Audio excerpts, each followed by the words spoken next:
थू, शब्द को पहचानना, थू। जिसने अपने जीवन में और वासनाओं को त्याग दिया या थूक दिया, वासनाओं को थूक दिया, अब थू हटेगो तो कहां रह गई? बीच में से थू हटा दो, क्या रह गई? मरा। अवलोकन कर दो तो राम। भगवत प्रेमियों, जो वासनाओं को थूक करके और राम का भजन करते हैं, गोविंद उन्हीं के हृदय रूपी मथुरा में निवास करते हैं।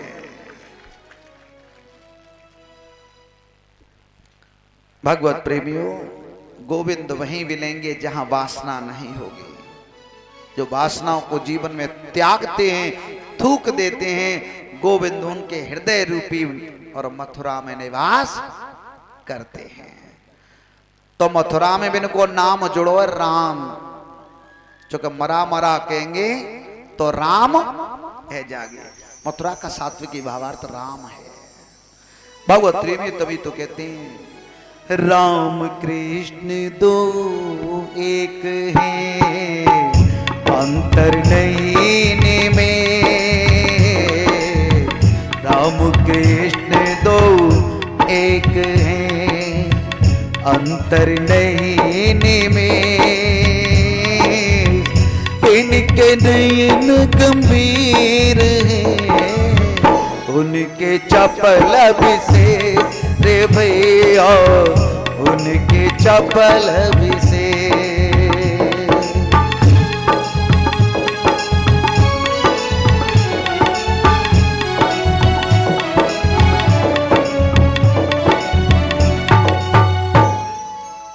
भगवत प्रेमियों, राम और कृष्ण कहीं अलग नहीं है। मेरे गोविंद ने नाम चेंज कर दिया अपना, तो जगह का नाम राम रख दिया, मथुरा रख दिया। उस मथुरा के नाम से भी शिक्षा मिल गई कि जो वासनाओं को त्याग कर देते हैं, थू हट जावे तो मरा रहेगी, मरा को उल्टो कर दो तो राम हो गए। सुखदेव जी कहते हैं राजन नारद जी गए, कंस ने नारद जी का बड़ा सम्मान किया। वैसे काऊ ब्राह्मणों को सम्मान ना करते हो, ना काऊ देवी देवता को सम्मान करे, केवल सम्मान नारद जी का करता है, क्योंकि नारद जी ने तो बताया था कि तुम्हारे पिता उग्रसेन जी हैं, तभी से मानता है। भगवत प्रेमियों, सुखदेव जी महाराज कहने लगे कि हे राजा परीक्षित, कंस ने कहा गुरुदेव कैसे आगमन हुआ, बड़ी कृपा की, मेरी कुटिया पवित्र हो गई। नारद जी को बिठाला। नारद जी ने कहा कंस, तुम ये छोटे मोटे राक्षसों को भेजते हो वृंदावन में, वो कृष्ण मार देता है, कृष्ण मार देता है। अब जा कहानी खत्म करो, जा कहानी को खत्म करो। के मतलब गुरुदेव कि तुम्हें जो शिव जी ने धनुष दिया है, वह धनुष यज्ञ करो, मेला लगाओ मथुरा में, और कृष्ण बलदाऊ को धोखे से बुलवा लेना अक्रूर जी के द्वारा, क्योंकि अक्रूर जी उनके नाते में काका लगते हैं। अक्रूर को भेजो वृंदावन और धोखे से बुलवा करके कृष्ण का वध करवा देना, दोनों को मरवा देना। गुरुजी बात तो तुमने बहुत बढ़िया बताई है। अब नारद जी इधर से उपदेश करके जा रहे हैं वृंदावन, उधर भगवान आ रहे हैं गौ चरा करके। भगवत प्रेमियों सामना हुआ, नारायण ने प्रणाम किया, प्रभु ये छोटे मोटे राक्षसन ने मार मार क्या कितनी देर लगाओगे, इनसे क्या होने वाला है? हाँ जड़ई बैठ दो नीले पे।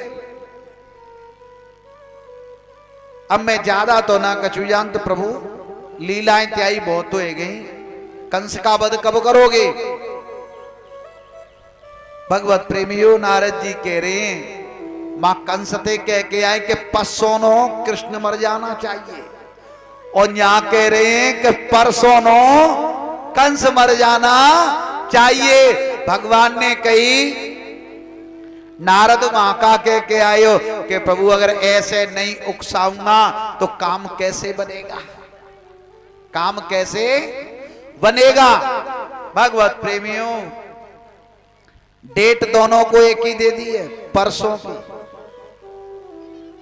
और मां उपदेश कर आए कि अक्रूर जी के द्वारा बुलवाना है। कंस ने तत्काल में ही अक्रूर जी को बुलाया। अक्रूर जी से कहा, अक्रूर जी आपको वृंदावन जाना है। अक्रूर जी ने कहा क्यों प्रभु, किस लिए महाराज? कि देखो आपसे मैं कुछ छुपाना तो चाहता नहीं। गच्छन् व्रजं तत्र सुतावान कदुंदमी आशा तेता विहानेन रथेनानेमाशिरम्। आपसे मैं कुछ छुपाना तो नहीं चाहता हूं कि जो मेरा 8वां गर्भ, जो देवकी का 8वां गर्भ मेरा काल है, वो इस समय नंद जी के यहां पर वृंदावन में है। भाई धोखे थे तुम लिवाए लाओ कृष्ण और बलराम को, और बाका में मैं पूरा कर देंगे, ना रहेगा बांसु ना बजेगी बांसुरी। भगवत प्रेमियों, कंस ने कह दिया आपको बलराम और कृष्ण को मथुरा लेकर के आना है। भगवत प्रेमी एक बार के लिए तो अक्रूर जी के आंखों में आंसू आ गए कि हे प्रभु, मुझसे कैसा अप्रिय कार्य कराया जा रहा है, अप्रिय कार्य, इस कार्य के लिए और मुझे नियुक्त किया। लेकिन भगवत प्रेमियों, अक्रूर जी दूसरी बात अगर ध्यान करते तो कहते हैं कि कृष्ण का अभी तक कोई कुछ नहीं बिगाड़ पाया, तो ये क्या बिगाड़ पाएगा। हाँ, अगर मैं मने कर दूं कि मैं न जाऊंगा तो कंस मुझे नहीं छोड़ेगा। चलो इस बहाने से ही सही, इस बहाने से मेरी गोविंद से मुलाकात हो जाएगी। सुखदेव जी महाराज कहते कि हे राजा परीक्षित, अक्रूर जी का रथ और सवेरे 4 बजे तैयार हो जाता है। अच्छा, कौन से मुहूर्त में वो तो है? ब्रह्म मुहूर्त। जय हो जी। ब्रह्म मुहूर्त में रथ तैयार हो रहा है।